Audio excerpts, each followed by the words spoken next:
সম্পর্কের টানাপোড়েন, প্রেম, পরকীয়া, দুর্বৃত্তায়ন এসব নিয়েই চলচ্চিত্র তৈরি হয়। কিন্তু খুব কমই দেখতে পাওয়া যায় শিশুদের জন্য চলচ্চিত্র, অর্থাৎ কচিকাঁচা ও ছোটদের জন্য চলচ্চিত্র। এবারে কিন্তু তেমনই একটি কচিকাঁচা ও ছোটদের জন্য ছবি আসতে চলেছে প্রেক্ষাগৃহে। তার নাম তোর্সা একটি নদীর নাম। যেই নামটি শুনলেই সঙ্গে সঙ্গে মনে পড়ে প্রখ্যাত পরিচালক ঋত্বিক ঘটকের নাম। তার তৈরি তিস্তা একটি নদীর নাম সিনেমাটির কথা। একেবারে উত্তরবঙ্গের প্রেক্ষাপটে এই চলচ্চিত্রটি তৈরি করেছেন নতুন একজন পরিচালক, তরুণ পরিচালক। তার নাম কৃষ্ণেন্দু সান্নিগ্রাহী। কলকাতা প্রেস ক্লাবে একটি অনুষ্ঠানের মাধ্যমে এই চলচ্চিত্রেরই ট্রেলার প্রকাশিত হলো। প্রকাশ করলেন স্বনামধন্য পরিচালক সৃজিত মুখোপাধ্যায়। সঙ্গে ছিলেন সঙ্গীতকার দেবজ্যোতি মিশ্র। তিনি নিজেই এই চলচ্চিত্রের গান রচনা করেছেন। অর্থনৈতিক বিভাজনকে পিছনে ঠেলে তোর্সা নদীকে কেন্দ্র করে কি করে শিশুদের মধ্যে নির্মল ও সাবলীল বন্ধুত্ব কোনো বড় কিছু ঘটিয়ে দিতে পারে, তারই একটি মূর্ত প্রতিচ্ছবি হয়ে উঠতে চলেছে তোর্সা একটি নদীর নাম।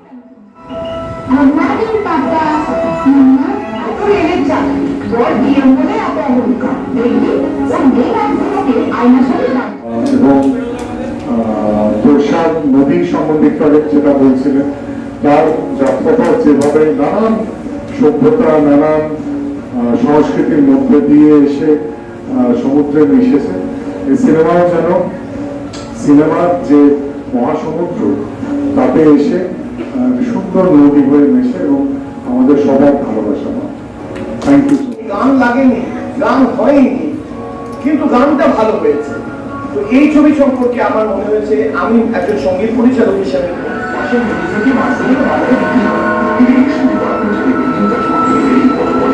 আমি তোর্সা একটি নদীর নামে তোর্সা, আমি মেন চরিত্র। আমরা করেছি হচ্ছে হলদিয়ায় আর কুচবিহার। আমার তো একটা বড় জমজমাট নদী যখন প্রথমবার দেখলাম তখন আমার মানে খুব ভালো লেগেছে। আর মানে এখন তো সব নদী নোংরা, বস্তির কাগজ মাজত সবকিছু, ওই জন্য প্রথমবার যখন একটা সুন্দর মতন নদী দেখলাম তখন আমার খুবই ভালো লেগেছে। আমরা কেন তোর্সা একটি নদীর নাম রাখলাম, এখানে নদী আর জীবন এটা রূপক হিসেবে ব্যবহার করা হয়েছে, মেটাফোর। যেরকম আমরা জানি যে নদী মানেই জীবন, জীবন মানেই নদী, আবার নদী মানেই নারী। এবার বিষয় হচ্ছে যে এই যে বাচ্চা, এই বাচ্চারা একটা অমলিন বন্ধুত্ব চায়। এবার তোর্সা আর তোর্সার যে বন্ধুরা, তাহলে গল্পটা তো বলা যাবে না, তারা কিভাবে দুটো সমাজ ব্যবস্থা, মানে সেটা আপার কাস্ট বলুন, লোয়ার কাস্ট বলুন, সেটাকে দুমড়ে মুচড়ে দিতে পারে, সেটা আমার এই নদীর গল্প বলবে।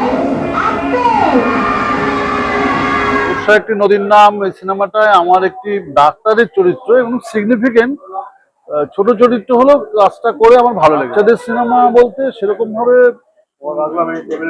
না, বাচ্চাদের সিনেমায় সেরকম ভাবে আমি আলাদা করে অভিনয় করি। বাবলু এই সিনেমার একটা আমি একটা মাঝের ছেলে, মাছ ধরে, খুব বস্তির ছেলে, আমি একটা গরিব ঘরের ছেলে, ঠিক আছে।